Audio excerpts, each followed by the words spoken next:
DeLand, Deltona, DeBary. What is it with these three Ds? I recently had someone from out of town indicate that they didn't know the difference between the three Ds. So today, I'm going to be helping you to understand the differences between DeLand, Deltona, and DeBary here on the outskirts of Orlando, Florida.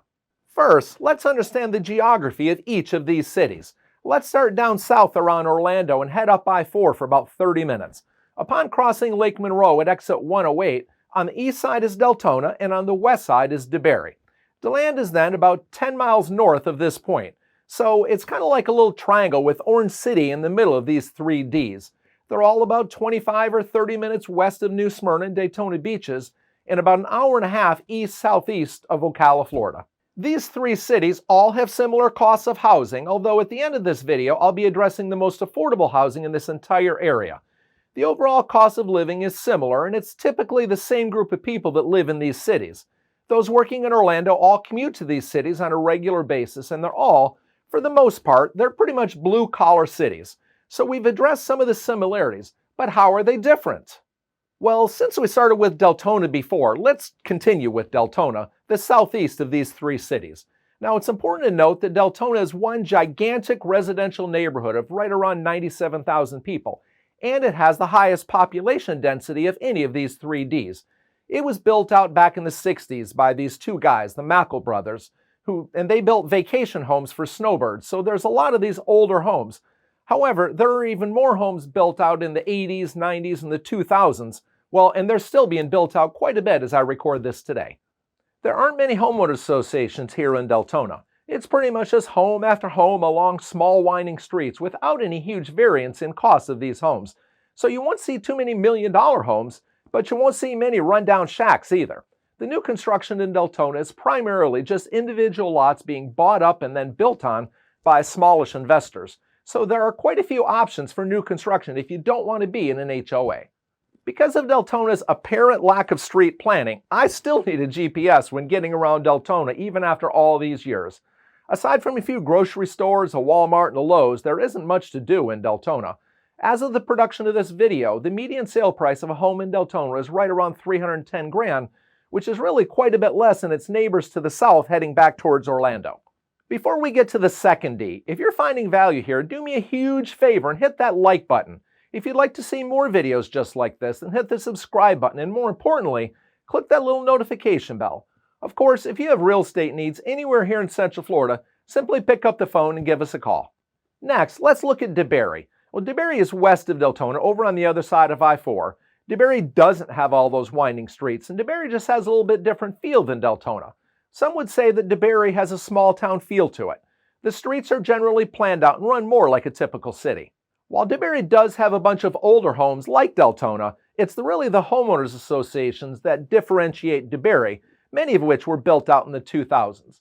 The homeowners associations like DeBary Plantation, Riviera Bella, and now Rivington are entirely different than anything you'll find over in Deltona. DeBary is the smallest of the three Ds too, having just around 23,000 people. Golfing is a bigger deal here in DeBary too. Although there are golf courses in Deltona and DeLand, DeBary just seems to be more of a golf community. You can even drive your golf cart around here in DeBary. The DeBary Plantation and the DeBary Golf and Country Club sort of set the tone for DeBary. Towards the end of this video, I'll include a link to another video that I did some time ago on the DeBary Plantation. This, along with Glen Abbey and Rivington, where there's a bunch of new construction going on, is why I believe the median sale price here in DeBary is now up over $400 grand, which is a good bit higher than in Deltona and even DeLand, which I'll get to in a minute. Aside from golfing, there really isn't much to do in DeBary. There is a St. Johns River which flows from down in South Florida all the way up and out of Jacksonville, but that's really about it. Like Deltona, DeBary is really a bedroom community with many commuters that work down in Orlando. Next, let's look at the third D, DeLand. Although I consider DeLand to really be the big brother of these three cities, DeLand's population is somewhere of just around 39,000 people, just over a third of the population down in Deltona. DeLand is quite a bit different from Deltona and DeBary in that it has a very nice downtown district, which is once noted the best main street in America. Downtown DeLand has all sorts of restaurants, bars, and shopping, along with Stetson University. DeLand is more than just a downtown district, though.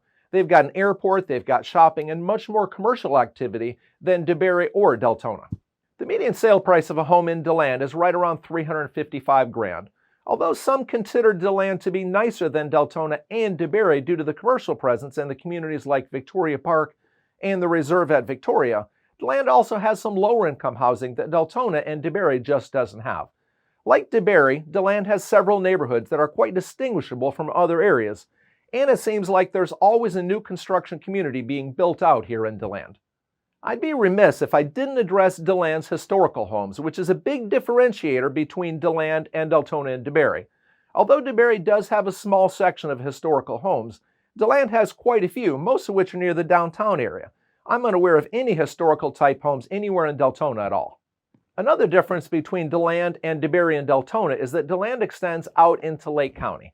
As such, if you're looking for a little land between you and your neighbor, or if you're interested in manufactured housing, which is sometimes more affordable, the Lake County side of DeLand is often a very good option.